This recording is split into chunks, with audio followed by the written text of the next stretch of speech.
Welcome back to Michael's Kitchen. It's a Sunday again. Time to throw down. Got something special for the missus.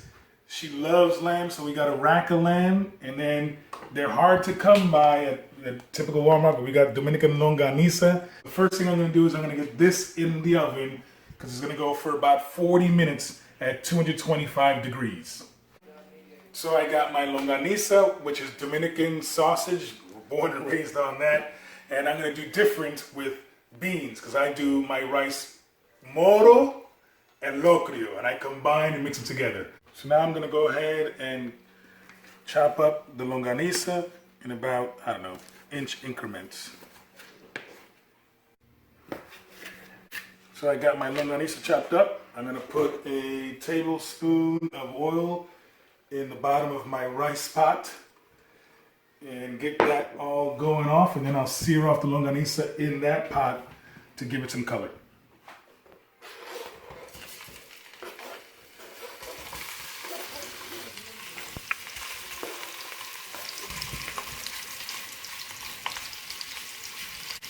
Rice, instead of salt, I put chicken bouillon. I put a culantro sazon, and I put the jamon flavoring from Goya, along with my beans, some cilantro, and of course, you guys know already, garlic's going in there. So I got my longaniza. It's got beautiful color in there. I've been stir frying it, sauteing it for a few minutes. Now I'm gonna add the onions to the bottom of this pot. Again, this is a Latin pot. You could probably get it at any Latin mini marts, but this is where we typically make rice and soups. And I'll add my onion. I got the onion in there. I'm gonna go ahead and crush I'm gonna crush 4 cloves of garlic in there. Some people do a mortar and pestle, mano pilon, or pilon, and I just prefer crushing the garlic in there. So I've got my longaniza sauteed, I got the onion and the garlic in there. I'm gonna add a whole can of pinto beans. And in there is where I'm going to add the seasonings we mentioned earlier. So first I'm gonna put in the culantro. And this is what gives us our little coloring. And then I'll do the jamon. And why would you not add pork flavor? You guys have already seen our way we do things. And I'll do chicken bouillon cube. I'll slice it up before I put it in there, but this gives you an idea of what goes in there. This is all my seasonings for the rice. Once I got the seasonings all in there, I'll give it a good stir and get this nice and warm and get all the flavors all melded together.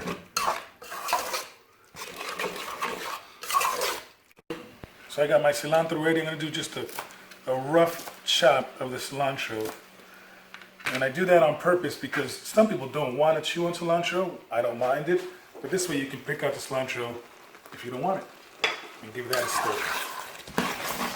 That looks good. And the smell. So I'm gonna go ahead and add 1.5 cups of rice. And then I will add 2 cups of water. I don't rinse off my rice. I prefer to leave it unrinsed in there. I want all that, the residual rice in there. And then I add the 2 cups of water in there and give that a very, very thorough mixing. And you see the color that I have in there from the culantro, got the cilantro in there, got the longaniza, and leave it in there until the water boils off. So all the water is gone, and not all, but it's pretty much gone. I got perfect coloring in there. I'm gonna now take down all the sides. And I like putting it somewhat in a pile in the middle.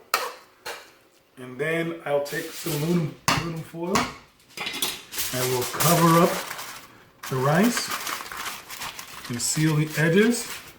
And then I will cover this with the pot. And I'll leave it on low temperature, low heat, for I like 27 minutes. So my rice has been going for 27 minutes. I'm going to take off the top, take off the aluminum foil, and then I'm going to, while draining all the water in there, I'm going to toss the rice En español se dice a voltear. Voltearlo. Voltear el arroz.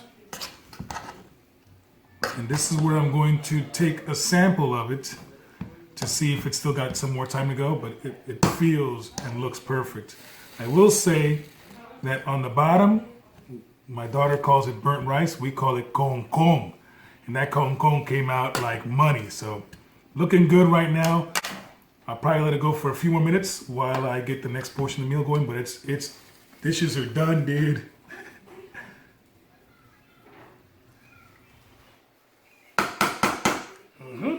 Me puedo casar.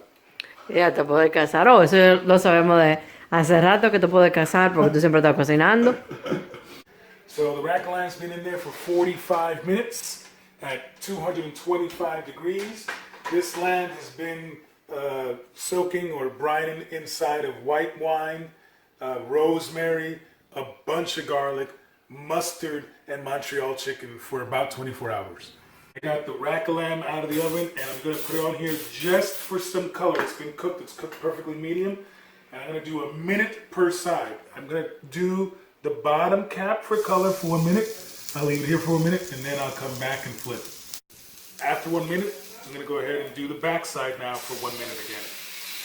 Again, this is just for coloring. It's cooked already. Look at that golden coloring we have going on here. Got 1 minute on the front side and then 1 minute on the back side.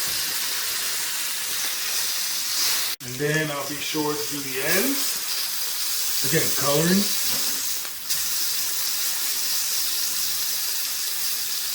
And then I'll do the other end. Just searing it off.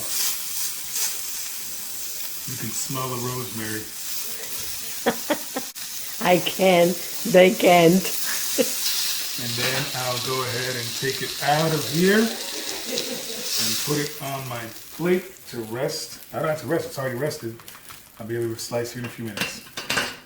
And there you have it, ladies and gentlemen. You got the rack of lamb, the Moro / LOCRIO with longaniza, beans, pinto beans, and seasoned absolutely perfect. And this came out better than I had expected. Don't forget to like, comment, and subscribe. And like we say, a buen tiempo.